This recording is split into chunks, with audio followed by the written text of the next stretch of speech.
Let's take a further look into the structure and function of the central nervous system. In the first part of our discussion of Chapter 12 of our Human Anatomy and Physiology text, we looked at the cerebrum, the lobes, some of the functions of the lobes in terms of motor activity, sensory functions, and association functions. We also looked at the basal nuclei, some deeper regions of gray matter in the cerebrum. And now let's take a look at the diencephalon and the brainstem.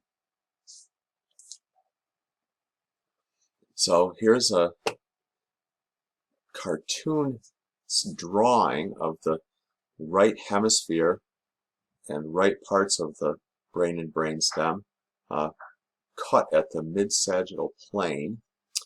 And we can see the cerebrum with all its sulci and gyri. We can see the corpus callosum, the place that's been cut through where all the axons crisscross back and forth from one hemisphere to the other.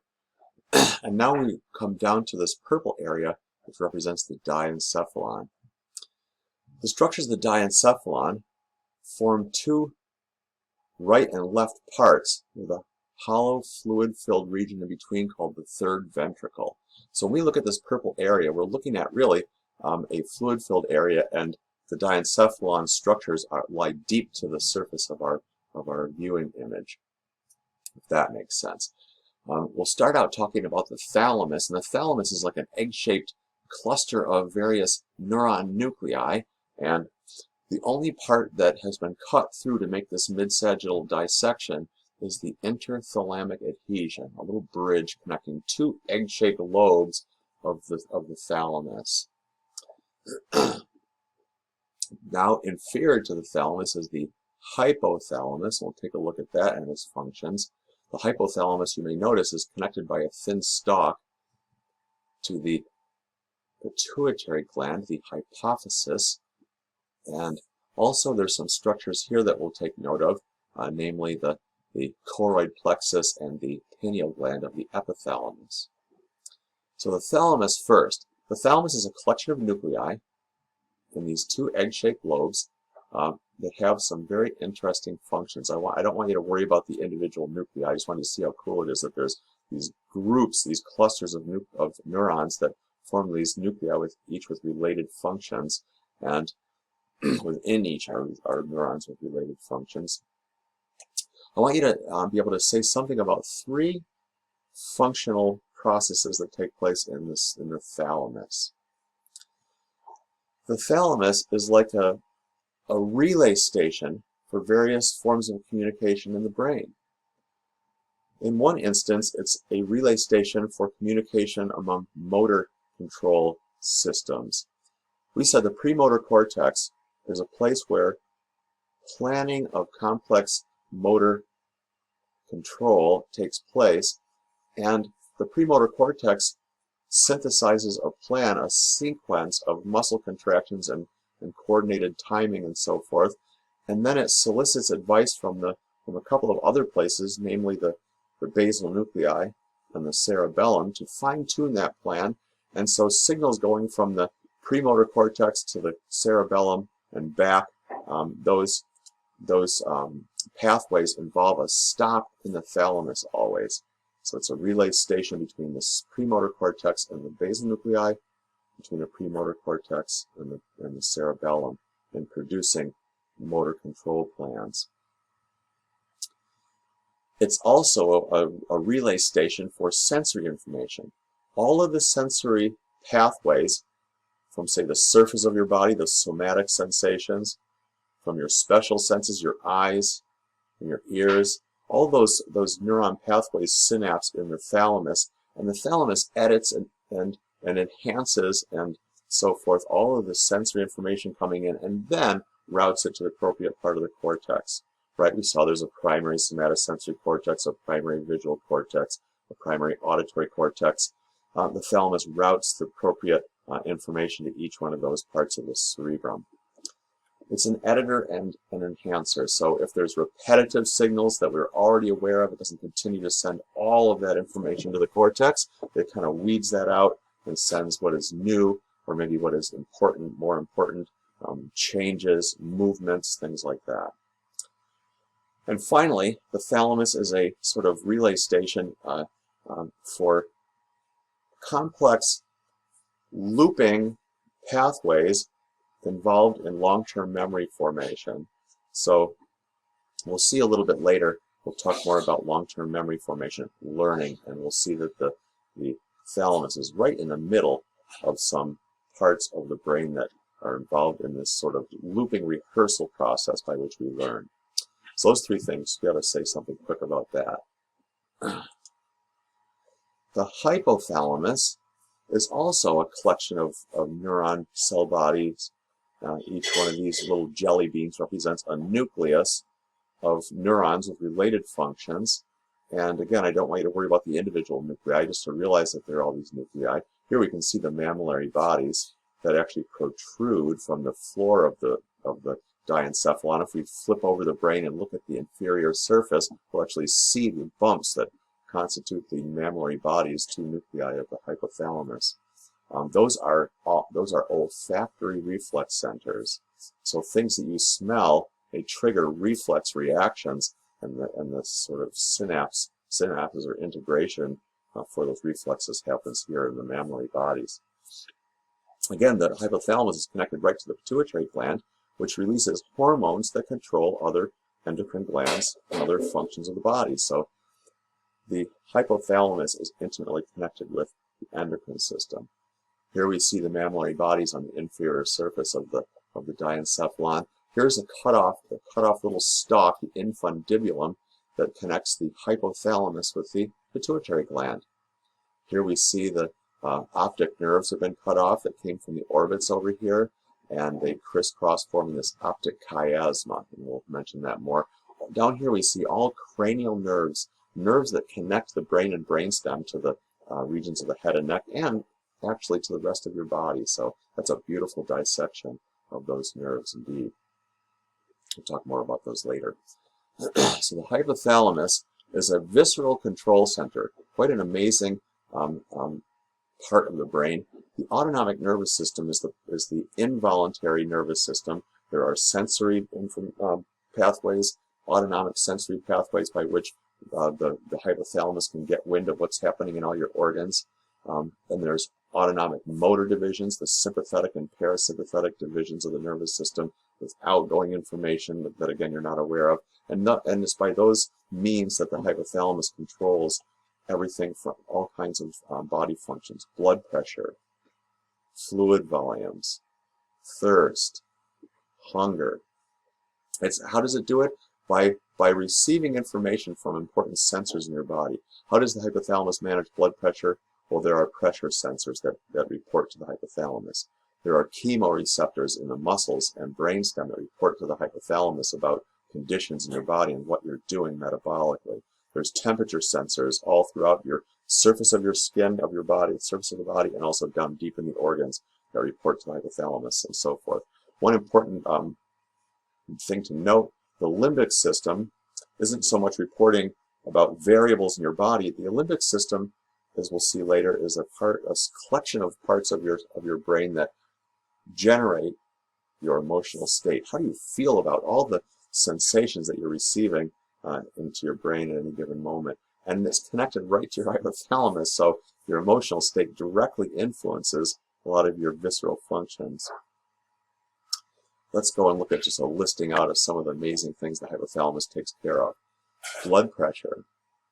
It controls the arterial blood pressure by controlling the heart rate, the constriction of smooth muscle in all your blood vessels, the firmness, the strength of contractions of your heart.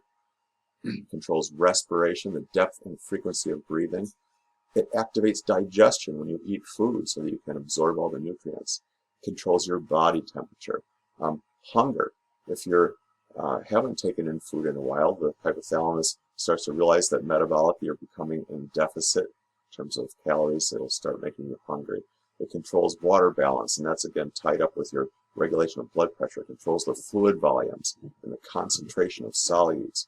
It controls the sleep-wake cycle to some degree. It's involved in other biological drives like your sexual hunger.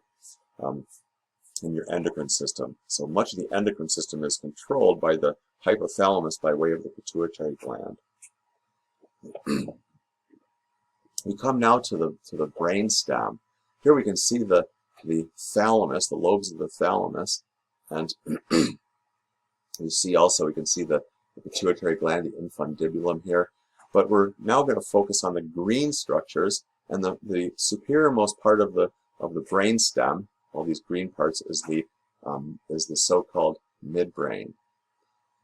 The midbrain has some features that we should definitely recognize. I want you to be able to take home from this discussion. One is that there's just tracts of axons, heavy-duty tracts of axons, to carry information to and from the cerebrum.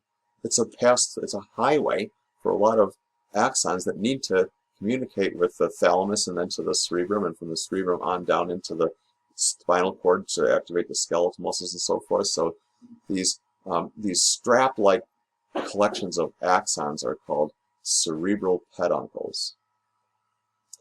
Also, the midbrain has 4 lobe-like bulges protruding from the posterior. Together, the 4 lobes, 2 on the left and 2 on the right, are called the corpora quadrigemina. The corpora quadrigemina can be divided into the 2 superior lobes called the superior colliculi, and the 2 inferior lobes called the inferior colliculi. And those are reflex centers. The superior colliculus is a visual reflex center that will cause you to look in the direction of a bright flash of light or something moving quickly in your field of view in order to protect you or prepare you for something that may be happening, some fast changes taking place in your environment. So you don't have to think about it, you'll just reflexively look and see what's coming in order to sort of be ready and protect yourself. The inferior colliculi, if there's a loud noise, an unexpected sound, you'll reflexively look in the direction of the origin of that sound. It's because of synapses here in the inferior colliculi of the brainstem, of the midbrain, that is. Here you can see the 4 lobes of the corpora quadrigemina here of the midbrain. I did fail to mention, we were talking about the diencephalon, I had intended to mention the pineal gland.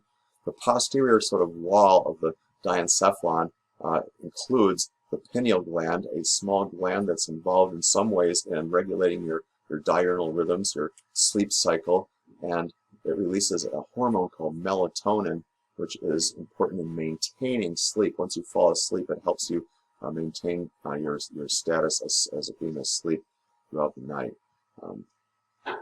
Anyway, this is a posterior view of the brainstem. Here's a transverse section through the midbrain.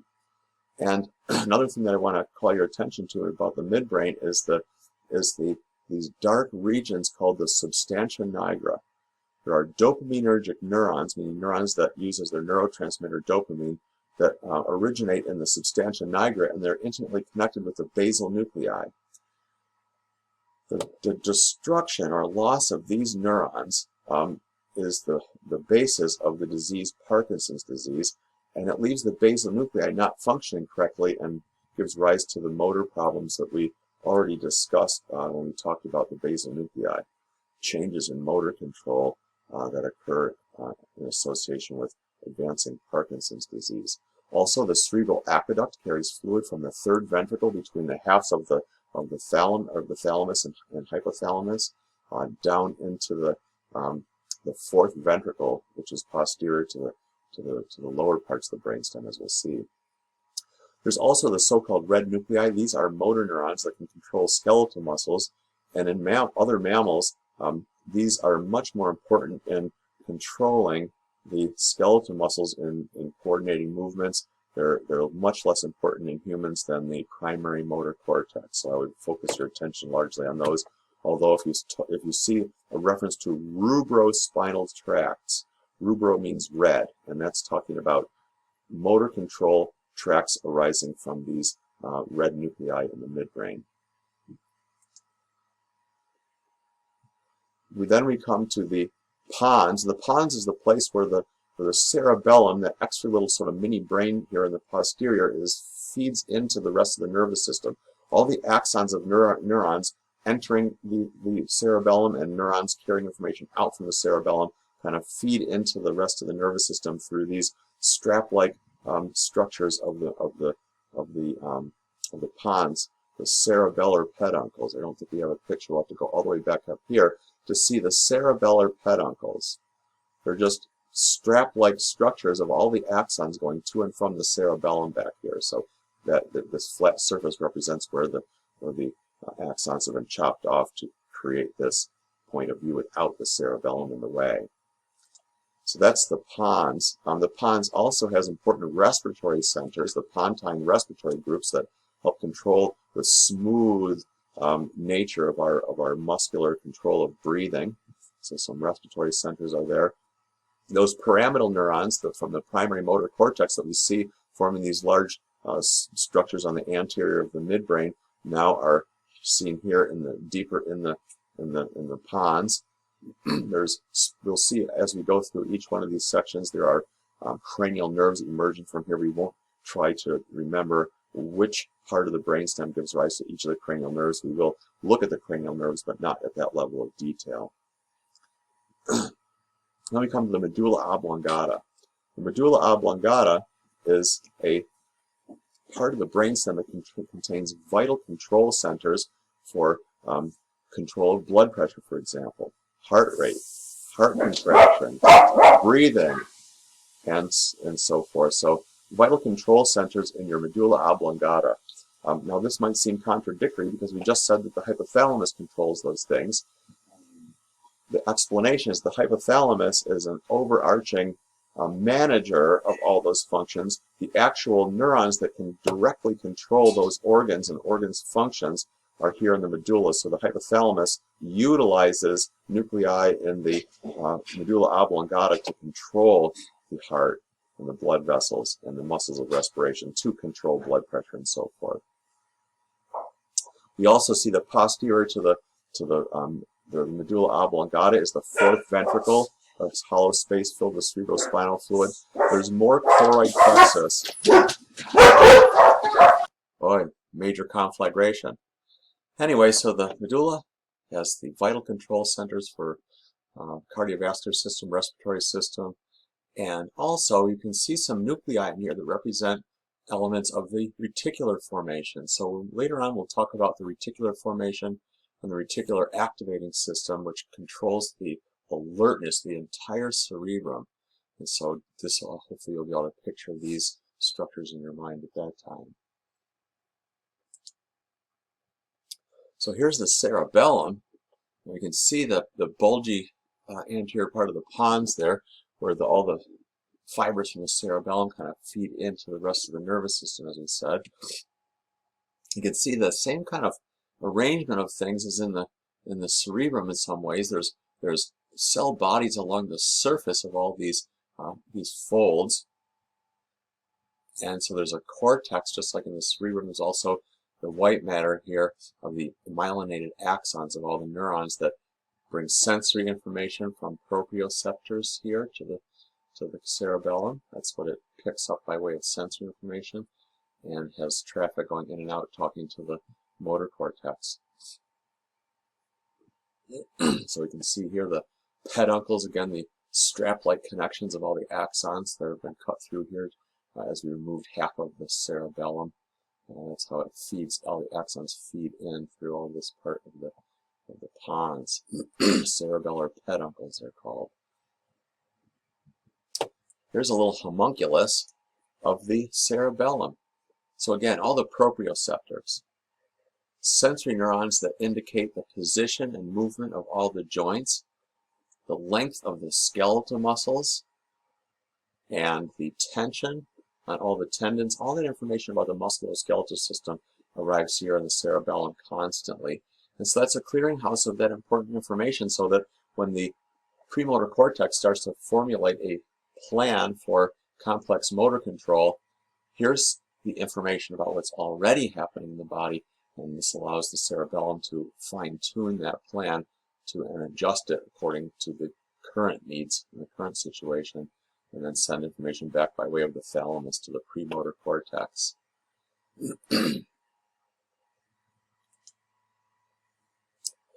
Here's another system, functional system, a number of different structures that together sort of form what we call the limbic system.